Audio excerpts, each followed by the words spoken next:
दोस्तों, आप लोगों के लिए बहुत बड़ी खुशखबरी है। आप लोगों की मेहनत रंग लाई है। एनटीपीसी सीबीटी 1 का एग्ज़ाम डेट रेलवे बोर्ड के द्वारा जारी कर दिया गया है। एनटीपीसी का सीबीटी 1 का एग्ज़ाम डेट जो शुरू होगा 15 दिसंबर 2020 से। अगर आप ग्रुप डी का फॉर्म भरे हैं तो एनटीपीसी के जस्ट बाद ग्रुप डी का भी एग्ज़ाम लिया जाएगा, तो तैयारी में लग जाइए। एनटीपीसी में स्टूडेंट फॉर्म अधिक भरे हैं तो लगभग 3 महीने एग्ज़ाम इसका चलेगा, यानी मार्च तक इसका एग्ज़ाम लिया जाएगा, मार्च 2021 तक। अप्रैल 2021 से ग्रुप डी का भी एग्ज़ाम शुरू हो सकता है, बहुत ज़्यादा देरी नहीं होगा। दोनों एग्ज़ाम एक एक करके ले लिया जाएगा। सबसे पहले होगा एनटीपीसी का एग्ज़ाम।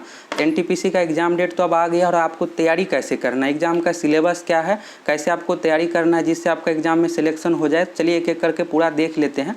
एनटीपीसी एग्ज़ाम में 2 चरण है। सबसे पहले आपको सीबीटी टेस्ट यानी कंप्यूटर बेस्ड टेस्ट प्रथम चरण देना पड़ेगा, और प्रथम चरण अगर आप पास कर जाते हैं तो फिर से आपको द्वितीय चरण देना पड़ेगा। मेरिट लिस्ट जो बनेगा द्वितीय चरण में मार्क्स के अनुसार। प्रथम चरण स्क्रीनिंग टेस्ट है, यानी भीड़ को कम करना है। जितने भी अभ्यर्थी फॉर्म भरे हैं सभी का सीबीटी 1 एग्ज़ाम होगा, और आपको सीबीटी 1 एग्ज़ाम देना है, और वैकेंसी का 20 गुना। इसमें वैकेंसी जो है 35,000 है, इंटर लेवल एवं स्नातक लेवल दोनों मिलाकर, तो 35,000 का 20 गुना अभ्यर्थी को यानी 7 से 7.5 लाख अभ्यर्थी को सीबीटी 2 के लिए बुलाया जाएगा। और आपका मेरिट लिस्ट जो बनेगा द्वितीय चरण में मार्क्स के अनुसार।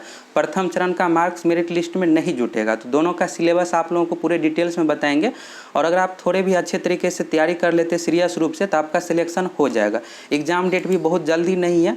अच्छा है कि 15 दिसंबर एग्ज़ाम डेट दिया गया, अभी 3 महीने का समय है। अगर 1 महीने का समय रहता यानी अक्टूबर में दिया जाता तो फिर आप अच्छे तरीके से तैयारी नहीं कर पाते। तो बेस्ट है कि 15 दिसंबर से एग्ज़ाम शुरू है। एग्ज़ाम भले 2 महीना लेट हो, लेकिन आपका एग्ज़ाम में सिलेक्शन होना चाहिए। तो 15 दिसंबर 2020 से शुरू है, नवंबर लास्ट तक इसका एडमिट कार्ड आ जाएगा, और कुछ दिनों में फॉर्म का स्टेटस दे दिया जाएगा चेक करने का कि आपका फॉर्म रिजेक्ट हुआ है या नहीं, सब कुछ दे दिया जाएगा कुछ दिनों के बाद। तो चलिए अब देख लेते हैं सिलेक्शन का यहाँ पर प्रोसेस। यह जो वैकेंसी आई थी 28 फरवरी 2019 को 1 मार्च 2019 से आवेदन शुरू हुआ था, और एग्ज़ाम डेट जो संभावित दिया गया था जून से सितंबर 2019 के मध्य, लेकिन नहीं हो पाया यह एग्ज़ाम। तो चलिए 1 साल लेट से ही हो रहा है सही, लेकिन हो तो रहा है एग्ज़ाम। अब यहाँ पर पोस्ट देख लीजिए, यह 12वीं लेवल का पोस्ट है। इसमें जो है टाइपिंग भी है, तो टाइपिंग का भी पोस्ट बताएंगे कौन कौन है। यह 12वीं लेवल का पोस्ट है। अब यहाँ पर स्नातक स्तर का दिया हुआ है, गुड्स गार्ड हो गया, स्टेशन मास्टर हो गया, और इसके बाद है कमर्शियल अप्रेंटिस का पोस्ट है, और बहुत सारे यहाँ पर पोस्ट है। तो यह जो पोस्ट है स्नातक स्तर का है। अब यहाँ पर परीक्षा के चरण के बारे में दिया हुआ है, तो 2 चरणों में परीक्षा ली जाएगी। सीबीटी टेस्ट होगा, यहाँ पर जो कुछ भी होगा सब कुछ ऑनलाइन होगा। साइको टेस्ट भी ऑनलाइन लिया जाएगा, टाइपिंग टेस्ट भी ऑनलाइन, पूरा प्रोसेस ऑनलाइन लिया जाएगा। 2 चरणों की कंप्यूटर आधारित परीक्षा के पश्चात कौशल परीक्षा, स्टेशन मास्टर, ट्रैफिक असिस्टेंट के लिए साइको टेस्ट है, और कुछ पोस्ट है जैसे यहाँ पर लिपिक कलर का पोस्ट हो गया, ये सभी पोस्ट के लिए टाइपिंग टेस्ट है। अब आगे यहाँ पर देख लीजिए, इसमें जो है नॉर्मलाइजेशन भी किया जाएगा। और इसके बाद यहाँ पर दिया है द्वितीय चरण सीबीटी के लिए उम्मीदवारों को रेलवे भर्ती बोर्ड चयन रिक्तियों की 20 गुना। वैकेंसी है 35,000, तो 35,000 का 20 गुना यानी 7.5 लाख अभ्यर्थी के अप्रॉक्स इसमें द्वितीय चरण के लिए बुलाया जाएगा। कैटेगरी वाइज अलग अलग करके सभी अभ्यर्थियों को बुलाया जाएगा। द्वितीय चरण फिर से एग्जाम होगा। द्वितीय चरण में जो शॉर्ट लिस्टेड किया जाएगा वैकेंसी का 8 गुना यहाँ पर दिया हुआ है। अब यहाँ पर 8 गुना अभ्यर्थियों को वैकेंसी का 8 गुना बुलाया जाएगा द्वितीय चरण के लिए, जिसमें साइको टेस्ट है। अगर आप 12वीं लेवल का फॉर्म भरे हैं, 12वीं लेवल का पोस्ट सिलेक्ट किए हैं, टाइपिंग टेस्ट होगा। फिर इसके बाद आपका द्वितीय चरण में मार्क्स के अनुसार सिलेक्शन होगा। यहाँ पर निगेटिव मार्किंग के बारे में दिया हुआ है। अगर आप रेलवे का एग्जाम दे रहे हैं तो सबसे जो जरूरी रहता है निगेटिव मार्किंग। रेलवे के एग्जाम में 1/3 निगेटिव मार्किंग है, यानी अगर आप 3 क्वेश्चन गलत करते हैं तो एक आपका सही क्वेश्चन कट हो जाएगा। तो इसलिए अगर आप रेलवे का एग्जाम दे रहे हैं तो बिल्कुल सावधानी इस क्वेश्चन को अटैम्प्ट कीजिएगा। ज़्यादा आपको निगेटिव नहीं लेना है, नहीं तो आप सिलेक्शन से दूर हो जाइएगा। तो एग्जाम में आप वही क्वेश्चन को बनाइएगा जिसका आंसर आपको पता है, ज़्यादा निगेटिव आपको नहीं लेना है। अब आगे यहाँ पर दिया हुआ है सिलेबस के बारे में, तो चलिए देख लेते हैं। यहाँ पर भर्ती प्रक्रिया के बारे में दिया हुआ है, इसको आप अच्छे से समझ लीजिए। यहाँ पर दिया हुआ है केवल एक ऑनलाइन आवेदन पत्र आपको करना है। इसका क्या मतलब हुआ, तो इसमें 2 तरह का पोस्ट था, एक था 12वीं लेवल का और एक था स्नातक यानी ग्रेजुएशन लेवल का पोस्ट। दोनों के लिए आपको एक कॉमन आवेदन करना था और फॉर्म में आपको पोस्ट सिलेक्ट करना था।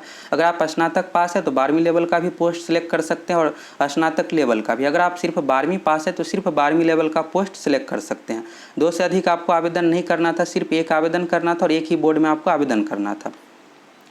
अब यहाँ पर सबसे पहले आपका एडमिट कार्ड जारी होगा और सीबीटी 1 यहाँ पर कॉमन एग्जाम होगा, यानी इंटर लेवल और स्नातक लेवल का दोनों के लिए कॉमन एग्जाम लिया जाएगा। ऐसा नहीं है कि इंटर लेवल का अलग और स्नातक लेवल का अलग। CBT 1 एक कॉमन एग्जाम होगा, इसमें आपको एग्जाम देना है। जितने भी अभ्यर्थी फॉर्म भरे हैं सभी के लिए CBT 1 एग्जाम होगा। इसमें जो है वैकेंसी का 20 गुना अभ्यर्थी को शॉर्ट लिस्टेड किया जाएगा। वैकेंसी है 35,000, तो 35,000 का 20 गुना हो गया, 7.5 लाख अभ्यर्थी को लगभग इसमें शॉर्ट लिस्टेड किया जाएगा। इसमें जो है 1.5 से 2 करोड़ अभ्यर्थी एग्जाम देंगे, 1.5 से 2 करोड़ अभ्यर्थी एग्जाम देंगे। अब यहाँ पर 7.5 लाख अभ्यर्थी को शॉर्ट लिस्टेड करना है, तो जिस स्टूडेंट का अच्छा मार्क्स रहेगा उसको 7.5 लाख अभ्यर्थी को इसमें शॉर्ट लिस्टेड कर लिया जाएगा। ऊपर से जिसका भी अच्छा मार्क्स रहेगा उन सभी को इसमें शॉर्ट लिस्टेड कर लिया जाएगा। 8 लाख से ज़्यादा रिजल्ट नहीं देगा और 7 लाख से कम भी नहीं रहेगा, 7.5 लाख के अप्रॉक्स में इसमें रिजल्ट दिया जाएगा। 7.5 लाख अभ्यर्थी अब यहाँ पर द्वितीय चरण के लिए पास हुए। इसके बाद द्वितीय चरण का एग्जाम होगा। द्वितीय चरण में जो है वैकेंसी का 8 गुना, तो वैकेंसी है इसमें 35,000, तो 35,000 का 8 गुना हुआ 3 लाख के अप्रॉक्स अभ्यर्थी को द्वितीय चरण में पास किया जाएगा। अब द्वितीय चरण में पास होने के बाद अगर आप 12वीं लेवल का पोस्ट सिलेक्ट किए हैं तो इसके लिए आपका टाइपिंग टेस्ट होगा। अगर आप स्टेशन मास्टर हो गया, ट्रैफिक असिस्टेंट का पोस्ट सिलेक्ट किए हैं तो साइको टेस्ट होगा, इस तरह से होगा। अब यहाँ पर देख लीजिए प्रथम चरण कंप्यूटर आधारित परीक्षा के लिए परीक्षा की अवधि जो रहेगा 90 मिनट रहेगा, यानी 1.5 घंटा का समय दिया जाएगा। तो समय कम भी नहीं है और ज़्यादा भी नहीं है, 90 मिनट है। अब यहाँ पर देख लीजिए सामान्य जागरूकता, इसमें जो है जीके हो गया, करंट अफेयर्स हो गया, साइंस भी शामिल हो गया। 40 क्वेश्चन रहेगा जीके सेक्शन से, गणित से रहेगा 30 क्वेश्चन हो गया यहाँ पर, और रीजनिंग से 30 क्वेश्चन हो गया। टोटल मिलाकर 100 क्वेश्चन रहेगा और 90 मिनट का आपको समय दिया जाएगा। मैथ रीजनिंग का क्वेश्चन अधिक है, सबसे अधिक यहाँ पर देख लीजिए वेटेज जो है 60 क्वेश्चन मैथ एवं रीजनिंग से ही है। अगर आप इसमें 50 क्वेश्चन मैथ रीजनिंग में बना लेते हैं और 10-15 क्वेश्चन जीके सेक्शन में बना लेते हैं तो आपका आसानी से रिजल्ट हो जाएगा। 60 क्वेश्चन अगर आप बना लेते हैं, जनरल कैटेगरी से आते हैं, तो निश्चित रूप से आपका रिजल्ट हो जाएगा। बहुत ज़्यादा भी कट ऑफ नहीं जाता है क्योंकि रिजल्ट बहुत ज़्यादा दिया जाता है। फर्स्ट चरण में आपका आसानी से रिजल्ट हो जाएगा 100 में से 60 क्वेश्चन बनाने पर। अब यहाँ पर विषय वार देख लीजिए, इसमें नेगेटिव मार्किंग भी है, 1/3 है। नेगेटिव ज़्यादा क्वेश्चन आपको अटेम्प्ट नहीं करना है जिससे आपका नेगेटिव ना हो। कम से कम आप जिसका आंसर आपको पता है वही क्वेश्चन आप अटेम्प्ट कीजिएगा और 70 से 75 अटेम्प्ट लीजिएगा। बहुत ज़्यादा भी 80-85 आपको अटेम्प्ट नहीं लेना है। ज़्यादा अटेम्प्ट लीजिएगा तो फिर नेगेटिव चला जाएगा और आपका रिजल्ट होने का चांस कम हो जाएगा, क्योंकि 3 में गलत क्वेश्चन होने पर एक आपका सही क्वेश्चन कट हो जाएगा। यहाँ पर गणित का दिया हुआ है, तो गणित में जो है अरिथमेटिक भी आ जाता है और एडवांस मैथ भी। जैसे यहाँ पर बीज गणित दिया हुआ है, ज्यामिति दिया हुआ है, त्रिकोणमिति दिया हुआ है, प्रारंभिक सांख्यिकी, और यहाँ पर जितने भी चैप्टर दिया हुआ है अरिथमेटिक का यह सभी आपको देख लेना है। तो बेस्ट यही रहेगा कि गणित का आप पूरा तैयारी कर लीजिए, जितने भी चैप्टर है सभी आपको गणित में पढ़ लेना है। प्रोबेबिलिटी हो गया, प्रायिकता हो गया, इसको भी आप जरूर देख लीजिएगा। इसके बाद यहाँ पर रीजनिंग है, तो रीजनिंग में खास करके आपको क्या करना है, कथन निष्कर्ष हो गया, सैलोलिज्म हो गया, इसको आपको अच्छे से देख लेना है। रीजनिंग में क्या रहेगा कि 10 से 12 क्वेश्चन सैलोलिज्म कथन निष्कर्ष से मिलाकर दे दिया जाता है। अगर आप अच्छे से पढ़े हैं तो इसको बना लीजिएगा, नहीं तो नहीं बन पाएगा यह। बाकी चैप्टर आसान ही रहता है, वेन डायग्राम हो गया, इसके बाद कोडिंग डिकोडिंग गणित से संबंधित, इसके बाद सीरीज से संबंधित, यह सभी टॉपिक से आसान ही क्वेश्चन रहता है। दिक्कत होगा सिर्फ आपको सैलोलिज्म में और कथन निष्कर्ष, यानी आपको डिसीजन लेना है, इस तरह के क्वेश्चन में दिक्कत होगा। अब यहाँ पर जीके सेक्शन देख लीजिए। जीके में करंट अफेयर्स भी आगे यहाँ पर दिया हुआ है, राष्ट्रीय अंतर्राष्ट्रीय महत्व की वर्तमान घटनाएं। करंट अफेयर्स हो गया तो 40 में से 10 क्वेश्चन लगभग करंट अफेयर्स से रहेगा, जिसमें खेल से संबंधित, भारत की कला संस्कृति हो गया। अब यहाँ पर करंट अफेयर्स का किस तरह का क्वेश्चन पूछा जाएगा, तो करंट में ज़्यादातर जो क्वेश्चन पूछा जाता है प्रमुख क्वेश्चन ही, जैसे हो गया खेल से संबंधित, भारत के भी वर्तमान में राज्यों में कौन सा राज्यपाल है, इस तरह से जो भी पुरस्कार दिया गया है 2019-20 में, यह सभी पूछा जाएगा। पिछले 1 साल का आपको करंट अफेयर्स देख लेना है और खेल से संबंधित आपको इससे पिछला भी देख लेना है। लगभग 1.5 साल का आप देख लीजिएगा, हो जाएगा।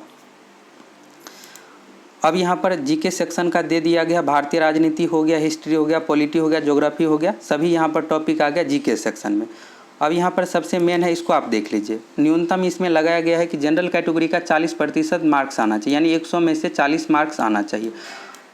यह हो गया न्यूनतम का हो गया। इसमें नॉर्मलाइजेशन है, तो अगर आपका 35 क्वेश्चन लगभग सही होता है, नॉर्मलाइज होकर आपका 40 से 45 नंबर आ जाएगा। तो यह तो हो गया न्यूनतम का, लेकिन आपको टारगेट यही रखना है कि कम से कम 60 क्वेश्चन सही करना है। मैथ रीजनिंग इसमें 60 क्वेश्चन है, इस अनुसार आप तैयारी कीजिए कि मैथ रीजनिंग में 60 में से 50 क्वेश्चन आपका सही हो जाए, बाकी 10 से 15 क्वेश्चन जीके सेक्शन में, तो भी आपका रिजल्ट हो जाएगा। प्रथम चरण का एग्जाम पास होने के बाद द्वितीय चरण कंप्यूटर आधारित टेस्ट लिया जाएगा, जिसके बारे में यहाँ पर दिया हुआ है।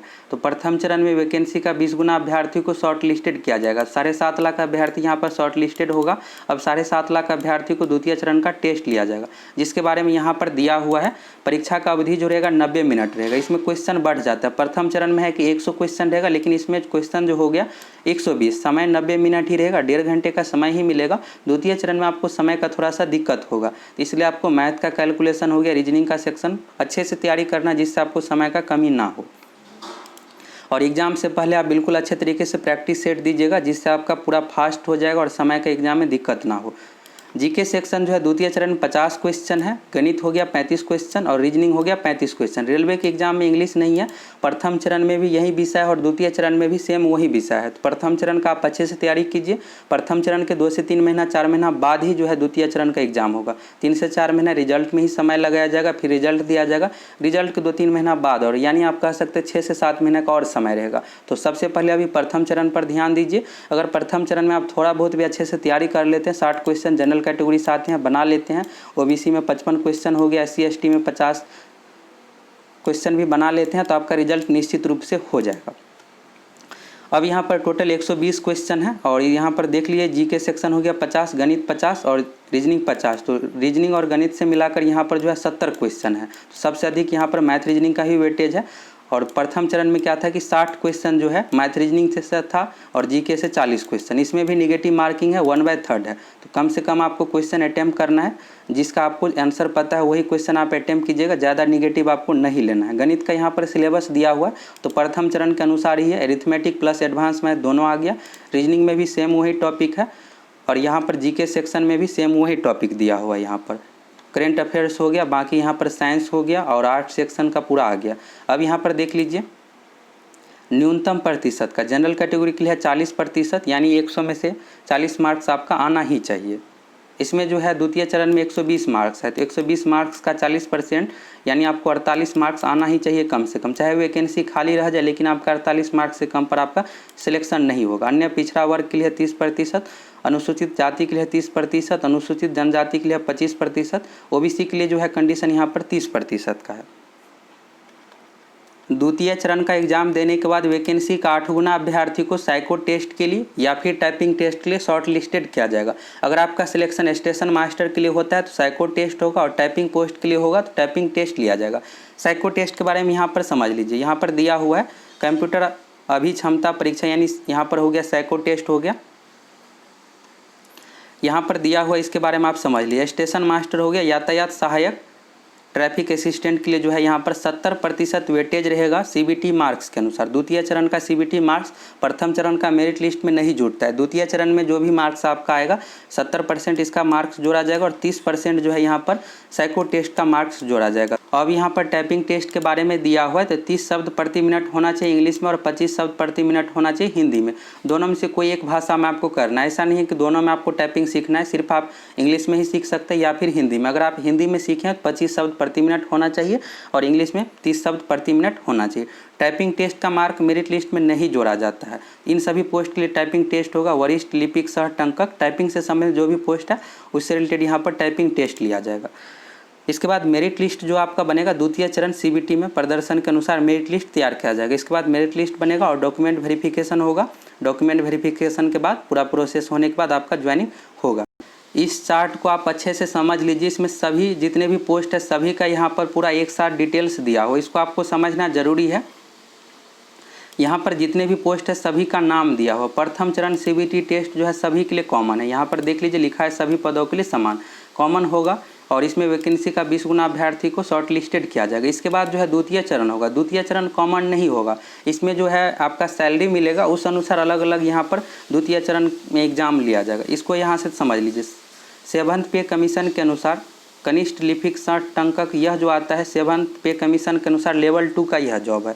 इसके बाद यहाँ पर ट्रेन लिपिक भी हो गया, यहाँ पर ट्रेन क्लर्क भी लेवल 2 के अंतर्गत है। इसके लिए एक समान यहाँ पर सीबीटी टेस्ट होगा।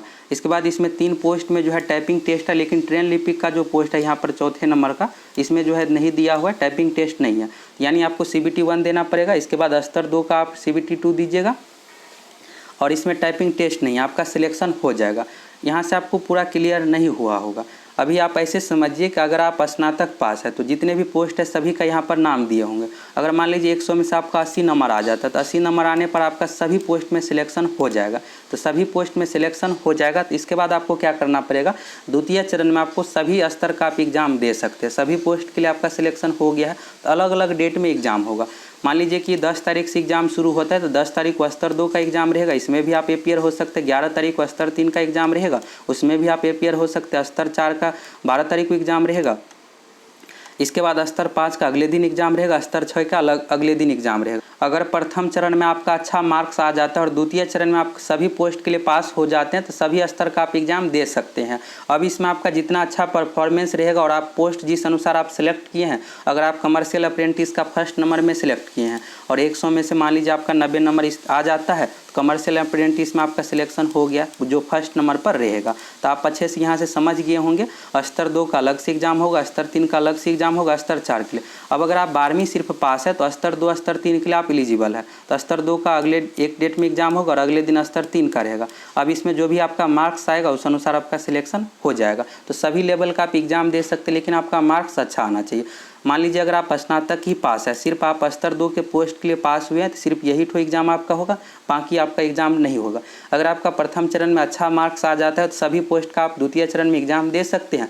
फिर आप जिस अनुसार पोस्ट सिलेक्ट किए होंगे उस अनुसार आपका डॉक्यूमेंट वेरिफिकेशन के लिए बुलाया जाएगा फाइनल मेरिट लिस्ट में। तो यहाँ से आपको क्लियर हो गया होगा। और कोई भी डाउट होगा तो आप वीडियो को पीछे करके देख लीजिएगा। जितने भी एग्जाम से संबंधित थे सभी पॉइंट के बारे में आप लोगों को बता दिए। नॉर्मलाइजेशन एग्जाम में किया जाएगा। इसके बाद क्वेश्चन का जो लैंग्वेज रहेगा, यहाँ पर नॉर्मलाइजेशन का फॉर्मूला दिया हुआ है। क्वेश्चन का लैंग्वेज जो रहता है हिंदी, अंग्रेजी और जो भी क्षेत्रीय भाषा उसमें भी दिया हुआ रहता है। तो एग्जाम में जब आप देने जाइएगा तो वहाँ पर आप भाषा अपना सेलेक्ट कर सकते हैं।